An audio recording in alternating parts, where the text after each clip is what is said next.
మీనా బాలుని తీసుకొని tea shop దగ్గరికి వచ్చి టీ ఇప్పిస్తూ ఉంటుంది. అది చూడగానే అక్కడ ఉన్న టీ స్టాల్ వాడు మాత్రం ఇదేదో బాగుందే! కస్టమర్ ఏమో డ్రైవర్‌కి టీ ఇప్పిస్తున్నాడు. నేను ఇదే మొదటిసారి చూస్తున్నాను అని చెప్పేసైతే అంటూ ఉంటాడు. ఇంతలో అక్కడ ఉన్న మీనా మాత్రం తీసుకోండి అని చెప్పేసైతే అంటూ ఉంటుంది. ఆ మాటలు వినగానే అక్కడ ఉన్న బాలు మాత్రం నాకేమీ అవసరం లేదు అని చెప్పేసైతే అంటూ ఉంటాడు. ఇంతలో అక్కడ ఉన్న టీ స్టాల్ వాడు మాత్రం అదేంటి నీకు టీ మాత్రమే కాదు బిస్కెట్ కూడా ఇస్తుంది అని చెప్పేసైతే చాలా ఆశ్చర్యంగా మాట్లాడుతూ ఉంటాడు.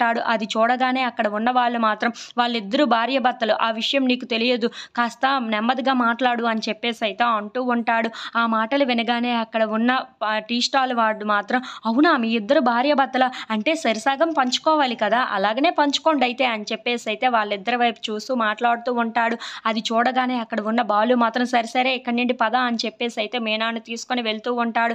ఇంతలో అక్కడ ఉన్న మీనా మాత్రం నేను ఆటో ఎక్కను అని చెప్పేసైతే అంటూ ఉంటుంది.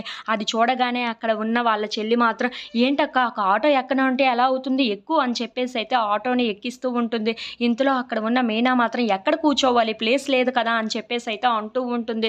అది చూసి అక్కడ ఉన్న వాళ్ళ చెల్లి మాత్రం అదుగో బావ పక్కన ప్లేస్ ఉంది కదా! కూర్చో అని చెప్పేసైతే బాలు పక్కన కూర్చోబెడుతూ ఉంటుంది. ఇంతలో అక్కడ ఉన్న బాలు ఆటో నడుపుతూ ఉంటాడు. అది చూడగానే అక్కడ ఉన్న మీనా వాళ్ళ చెల్లి మాత్రం మీ ఇద్దరు ఎప్పుడూ ఇలాగనే కలిసి ఉండాలి. చాలా సంతోషంగా ఉండాలని నేను ఆ దేవుడిని కోరుకుంటున్నాను అని చెప్పేసైతే వాళ్ళిద్దరిని చూసి అనుకుంటూ ఉంటుంది. ఇంతలో స్పీడ్ బ్రేకర్ వస్తూ ఉంటుంది. వాళ్ళిద్దరు తలలు గుద్దుకుంటూ ఉంటాయి. అది చూడగానే అక్కడ ఉన్న మీనా మాత్రం ఏంటిది అని చెప్పేసైతే అనుకుంటూ బాలు వైపు అలా చూస్తూ ఉండిపోతుంది.